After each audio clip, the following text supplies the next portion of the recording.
সব মসজিদ যদি কোনোদিন সরকারি হয় বিপদও আছে। আমি বিপদটা আপনাদের বলি, আপনাকে ঢাকা থেকে ট্রান্সফার করে গাইবান্ধা দেবে এবং সরকারের প্রেসক্রাইব খুতবা আপনাকে পড়তে হবে। আমরা বলি নাই, আমরা অনেক সময় জুলাই বিপ্লবের শহীদদের জন্য দোয়ার কথা বলি, এই যে মাইলস্টোনের যে দুর্ঘটনা এদের জন্য দোয়ার কথা বলি, এগুলো কোনো পলিটিক্যাল কথা নয়।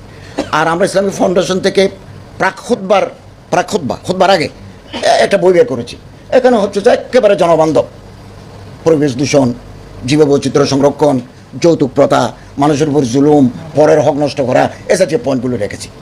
কিন্তু আল্লাহ না করুন, আল্লাহ আয়াজবিল্লাহ, এমন সরকার যদি আসে, উনি যদি বলেন যে এইটাই ধর্ম মন্ত্রণালয় থেকে একটা পরিপত্র দিল, এই খুতবায় পড়তে হবে, তখন তো আমরা বাধ্য হয়ে যাব।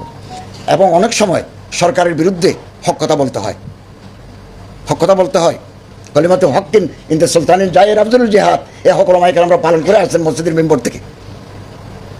পারবেন না সেটা বলতে গেলে চাকরি যাবে।